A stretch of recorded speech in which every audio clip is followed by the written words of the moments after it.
దాదాపు 38వ బుక్ ఫేర్లు హైదరాబాద్ వారు నిర్వహిస్తున్నటువంటి ఈ అకాడమీ ద్వారా దాదాపు 13 రాష్ట్రాల నుండి కూడా పెద్ద ఎత్తున 400 నుంచి 500 మంది అయితే 500 స్టాల్స్ అయితే ఏర్పాటు చేయడం జరిగింది. ముఖ్యంగా ఇక్కడ మనం చూసుకుంటాం ఝాన్సీ పబ్లికేషన్స్ నల్గొండ అని. చూద్దాం ఈ యొక్క బుక్ ఫేర్లో ఎలాంటి బుక్స్ ఉన్నాయి, ఏ విధంగా వాళ్ళు సేల్ చేస్తున్నారు, ఎలా బుక్ ఫేర్కి వచ్చినటువంటి ప్రజల నుండి ఎలాంటి రెస్పాన్స్ ఉందనే అంశం. మేడం నమస్తే. మేడం నమస్తే అండి. మీ పేరండి?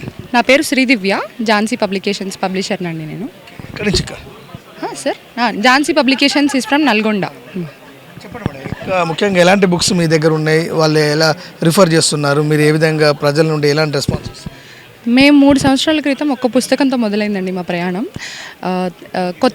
కొత్త రైటర్స్కి ఒక ప్లాట్ఫామ్గా నిలవాలనే ఉద్దేశంతో స్టార్ట్ అయ్యాం మేము. ఇప్పుడు మా దగ్గర 19 టైటిల్స్ ఉన్నాయి. ఈచ్ అండ్ ఎవ్రీ టైటిల్కి ఒక ప్రాముఖ్యత ఉంది. అండ్ మేము తీసుకొచ్చిన వాటికి మేము చాలా ప్రౌడ్గా ఫీల్ అవుతున్నాము. అన్ని జోనర్స్ టచ్ చేయగలిగాము, మైథలాజికల్ ఫిక్షన్ దగ్గర నుంచి ముఖ్యంగా కొత్త రచయితలకి ప్రాధాన్యంగానే తీసుకొస్తున్నాము.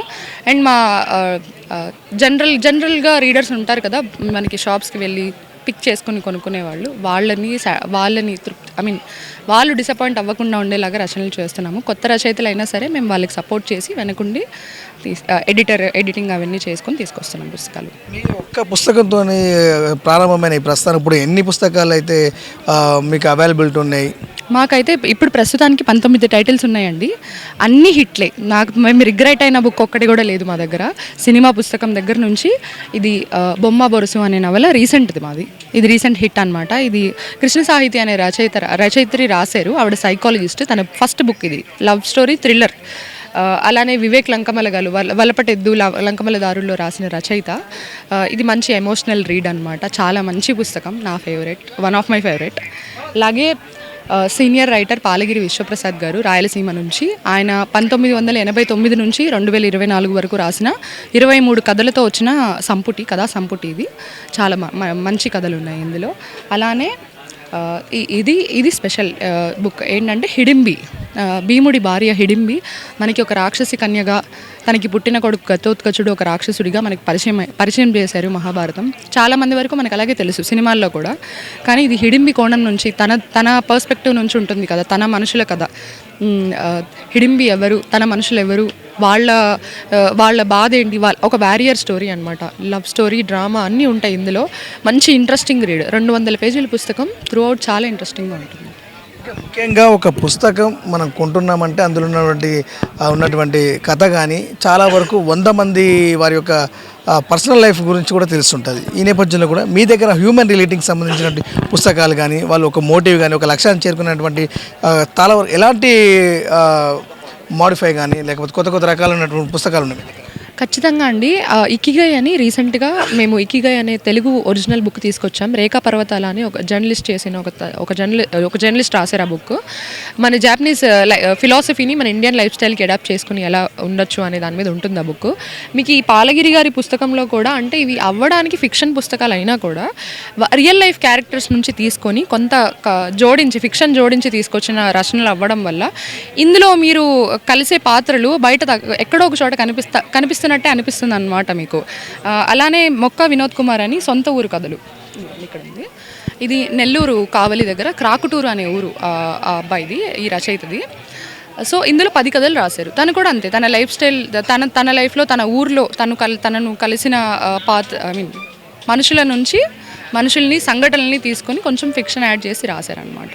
సో నేనేం రాయలేదండి, నేను పబ్లిషర్ని. నాకు అన్నీ నచ్చినాయండి. మీకు ఇంతకు ముందే చెప్పాను కదా, ఒక్కొక్క పుస్తకానికి ఒక్కొక్క ప్రాముఖ్యత ఉంది. ఇది ఒక కొత్త రచయిత. ఈయన వెంకటేష్ మహాగారి దగ్గర, డైరెక్టర్ వెంకటేష్ మహాగారి దగ్గర రైటింగ్ టీంలో వర్క్ చేస్తారు. ఈయన ఒక యంగ్ రైటర్. మేము ప్రౌడ్గా ఫీల్ అవుతున్నాం అనమాట. ఒక యంగ్ రైటర్ పుస్తకం రాయాలి అనుకున్నప్పుడు తనకి ఒక ప్లాట్ఫామ్గా నిలబడినందుకు. అలానే ఇది రాక్షసి కన్యగా మనకు పరిచయం చేశారు. ఆదిమ జాతి స్త్రీ, అడవి జాతి స్త్రీ, వాళ్ళ బాధలు ఇప్పుడు కాంటెంపరీగా బయట గవర్నమెంట్ ఏం చేస్తుంది ట్రైబల్స్ విషయంలో, ఆ విషయాల్ని కూడా జోడించి కాంటెంపరీగా రాశారు. అంటే ఇప్పుడు కాంటెంపరీ ఇష్యూస్ని కూడా జోడించి ఇందులో రాశారు. మీకు ఇది చదువుతుంటే ఇప్పుడు జరిగే విషయాలు, ఇప్పుడు మీరు న్యూస్లో చూసే విషయాలు కూడా చాలా మీకు గుర్తొస్తుంటాయి అన్నమాట. సో నేను బుక్ ఫేర్లో స్టాల్ తీసుకోవడం ఇది 3వ సారి అండి. మొదటి చాలా బాగుందండి, చాలా బాగా పెరిగింది. రీడర్స్ పెరిగారు, రచయితలు పెరిగారు. ఫస్ట్ టైం మేము తీసుకొచ్చింది పూరి ద పవర్ హౌస్ అనే ఒక్క బుక్తో మొదలుపెట్టాం మేము. రెండోసారి బుక్ ఫేర్కి మా దగ్గర ఇంకొక రెండు పుస్తకాలు యాడ్ అయ్యాయి, చౌరస్తా, ఎర్రమల్లెలు అని. అవి కూడా చాలా మంచి హిట్ అన్నమాట. చాలా మంచి ఫీడ్బ్యాక్ వచ్చింది ఆ బుక్స్ వల్ల. చౌరస్తా అంటే 11 మంది రచయితల నుంచి వచ్చిన 11 కథల సంకలనం. అలానే ఎర్రమల్లెలు ఒక ఉమెన్ పర్స్పెక్టివ్ నుంచి ఉమెన్కి సంబంధించిన ఒక అంశాన్ని, అంటే నేను స్పాయిలర్ ఇవ్వట్లేదు, ఒక అంశాన్ని డిస్కస్ చేస్తుంది ఆ బుక్. అది చాలా మంచిగా రీచ్ అయింది అందరినీ.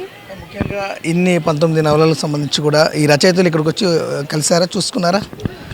ఇక్కడ ఉంటారండి రోజు. మీకు కనీసం అంటే వాళ్ళ జాబ్స్ చేస్తుంటారు, చాలామంది ఎంప్లాయీస్ ఉన్నారు అందులో, లేదా సినిమాల్లో ఆర్ట్ ఫీల్డ్లో ఉన్న వాళ్ళు ఉన్నారు. సో వాళ్ళ వీలుని బట్టి ఖచ్చితంగా ఇక్కడ డైలీ మీరు 20 మందిలో వాళ్ళు చాలా హ్యాపీగా ఉన్నారు. రెస్పాన్స్ని బట్టి చాలా హ్యాపీగా ఉన్నారు. వాళ్ళు ఇక్కడ ఆల్రెడీ చదివిన రీడర్స్ని కలుస్తున్నారు. ఇక్కడ అప్రిషియేషన్ దొరుకుతుంది వాళ్ళకి ఇక్కడే డైరెక్ట్గా ఫీడ్బ్యాక్ దొరుకుతుంది. కనీసం రోజుకి 4 రచయితలైనా మీకు అవైలబుల్గా ఉన్నారు ఇక్కడ. ముఖ్యంగా ప్రధానంగా ఝాన్సీ పబ్లికేషన్ ద్వారా ఏర్పాటు చేసినటువంటి ఈ సంస్థ ద్వారా ఒక్క పుస్తకం నుండి తయారై దాదాపు 19 పుస్తకాల నవలలు కూడా రావడం కూడా ఎంతో సంతోషాన్ని ఇచ్చింది. ఒక తల్లి తన బిడ్డను ఏ విధంగా అయితే పెరిగి పెద్ద ప్రయోజకుడు అవుతాడు, అలాగే ఒక రచయిత రాసినట్టు పుస్తకం కూడా ఇలా బుక్ ఫేర్లలో ప్రదర్శన ఎప్పుడు అంతే సంతోషాన్ని కూడా వ్యక్తం చేస్తారని కూడా వారు చెప్తున్నారు. భవిష్యత్తులో కూడా మరిన్ని పుస్తకాలు వచ్చే విధంగా కూడా మా ఝాన్సీ పబ్లికేషన్ ద్వారా అందిస్తామని కూడా వారు తెలియజేస్తారు. కెమెరామెన్ అఖిల్తో మహేష్, హైదరాబాద్.